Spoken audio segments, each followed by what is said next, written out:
E aí, emocionadas e emocionados desse Brasil, pensou que esse vídeo era sobre Divertidamente 2? Achou errado, Otávio? Vamos aí em preparação a Divertidamente 2, vamos falar um pouquinho de Divertidamente 1. As emoções, razão, memória, psicologia, filosofia. Bora conversar sobre isso?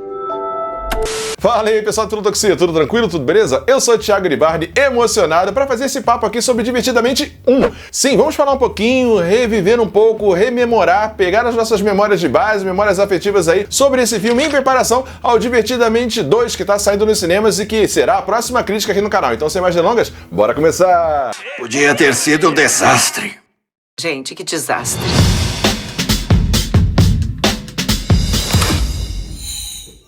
Vamos, vem voar comigo, gatinha. Walt Disney no céu, Pete Docter na terra. Wall-E, Up, Divertidamente 1, Soul. Esse cara é bizarro. E como ele é bom em criar histórias existencialistas, deterministas, nihilistas, sobre o envelhecimento, sobre vida, sobre afeto, amores. E a sua equipe, né, junto com o desenvolvimento ali Pixar, que traz uma ideia nesse filme Divertidamente 2 que está estreando, de tentar resgatar a ideia da ida aos cinemas, né? Assim como vai acontecer eventualmente com Deadpool e tal, o filme evento, Divertidamente 2 promete ser isso, mas vamos discutir um pouquinho essas questões das emoções e tudo mais com a perspectiva da filosofia, da psicologia, aí pensando a Riley e esse primeiro filme, né? Então bora lá. Bom, e vamos começar aí com o painel de controle. Sim, vamos começar com ele pra gente pensar algumas questões em conjunto com neurociência e psicologia.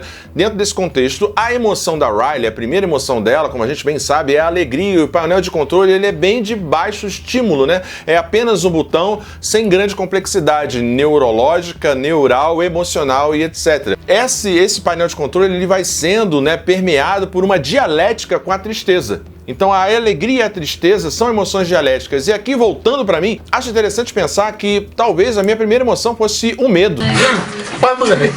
O medo do desconhecido, a raiva, ou mais o medo mesmo, né? Emoções são estados mentais, de acordo com vários pensadores, no dicionário de filosofia. Peraí, vou mostrar pra vocês o dicionário de filosofia.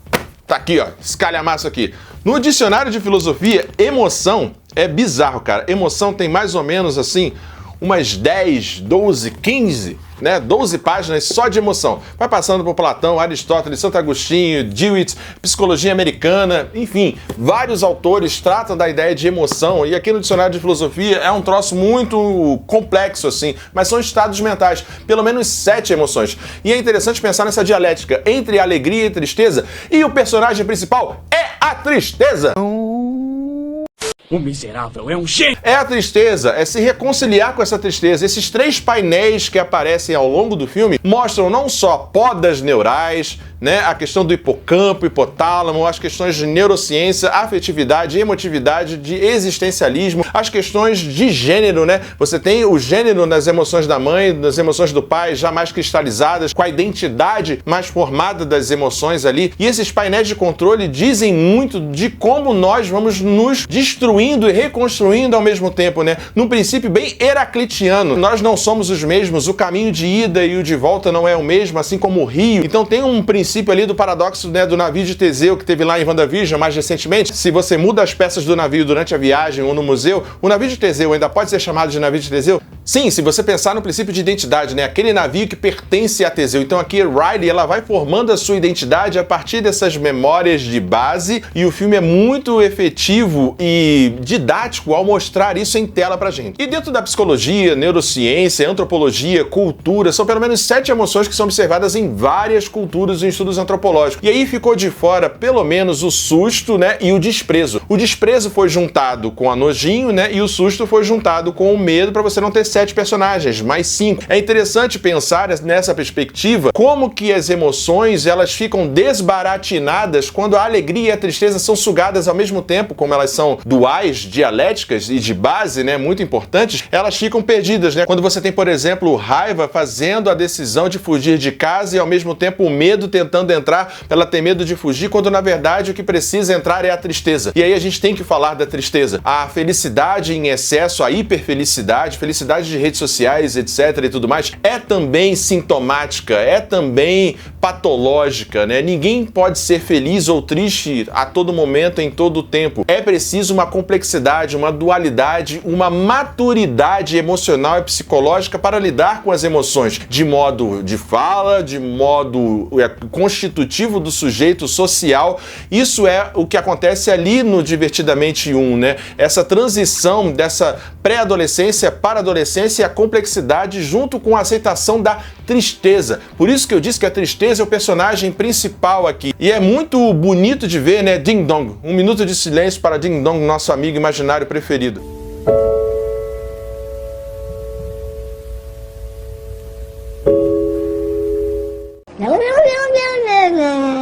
É interessante perceber como a canção, e ele percebe que o tempo dele passou e ele serve de impulso para que a alegria se conecte com a tristeza. E é interessante pensar também nessa dinâmica, não só do arco-íris, a questão LGBT, mas eu penso até numa questão bíblica, né? Como uma espécie de aliança, de arco de aliança, de transição, de passagem, quando a alegria chora. Olha que potente isso. Quando a alegria chora. E ela se sente, e ela vai ser impulsionada por Ding Dong, que com a tristeza e o lamento impulsiona a alegria, que deixa de ser, de certo modo, arrogante, imperativa, enfim, destrutiva até, né? De algum modo destrutiva, evitativa, né? Mais até no caso do que o medo, a inveja, por exemplo. Mas a alegria aqui, ela tem um caráter de antagonismo em algum momento no filme, né? Então vamos falar um pouquinho da tristeza para a gente discutir um pouco isso. A tristeza é fundamental. Já diria Schopenhauer, a vida é um pêndulo, né? Entre tédio e sofrimento. Querer e não ter, ter e não querer. E eventualmente a gente pode pensar também junto com Pascal, né? Existem razões que a própria razão desconhece. No campo da emoção, eventualmente isso, junto com os estoicos, pode ser não desejável, né? Platão e tal. Sentir o patos, a emoção, a ataraxia, a imperturbabilidade da alma. Mas como é importante a tristeza. Chorar é bom. Chorar é necessário, se permitir ser frágil. E aqui todo o filme é essa jornada de volta, de reconexão, de tomada de consciência. Quando elas voltam até a cabine de controle, é uma retomada de consciência ressignificada, reelaborada para as ilhas de memória base da Riley. Essa ideia de que a alegria como capitã e primeira emoção, né, a antiguidade é posto aqui nesse sentido, né, Riley, a brilhante e tudo mais, ela dá espaço para a tristeza, formar memórias de base e outras memórias mais complexas, com alegria, tristeza, sinuosidade.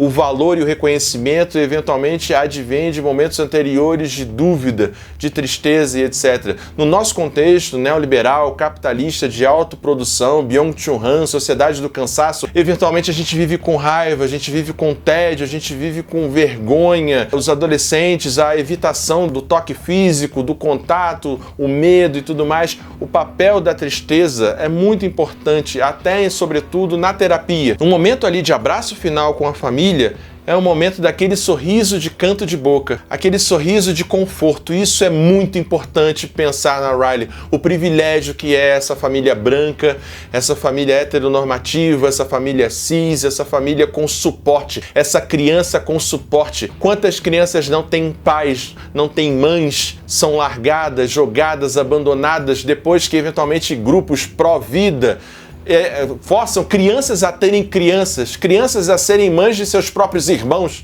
dos seus próprios primos, etc. Olha quantos lares disfuncionais, etc. e tudo mais, que estão no mundo e formando, deformando, conformando, reformando, destruindo, desconstruindo, invisibilizando tantas crianças e tantas famílias. Olha como é importante pensar nessa branquitude, nesse lugar do estadunidense, na Riley. Ela é uma criança com suporte. Mesmo tendo os seus traumas, os seus desejos, os seus conflitos, ela tem uma base que é a base familiar, que trabalha muito na lógica de falar de si, conversar sobre si. Então essa nossa reflexão aqui sobre Divertidamente 1 faz a gente pensar muitas outras questões para além do filme, e eu acredito que no próximo vídeo aqui do canal a gente vai trazer uma perspectiva que expande o universo de Divertidamente 2, mas eventualmente vai nos trazer memórias afetivas e emotivas que vai nos fazer desgostar um pouco menos de Divertidamente 2, que será a próxima crítica aqui no canal. a saber, a ver. Bom, então por isso tudo, a minha nota para Divertidamente 1 lá de 2015 é nota 10. Não poderia ser outra senão 10. É um filme divertido, bastante simbólico, metafórico, que se comunica de modo universal, quase que com o nosso inconsciente coletivo, como diria Jung. É isso, pessoal. Espero que você tenha gostado dessa crítica. E você, já assistiu Divertidamente 2? Gostou ou não? Deixa aí nos comentários e no próximo vídeo a gente se vê com a crítica de Divertidamente 2. É isso, pessoal. Um grande beijo, um grande abraço e até a próxima. Tchau, tchau. Valeu! Ajude o Filodoxia a continuar crescendo. Essa é a nossa chave Pix. Considere o clube de membros e muito obrigado por apoiar o canal. Sem você, ele não seria possível. Muito obrigado sempre.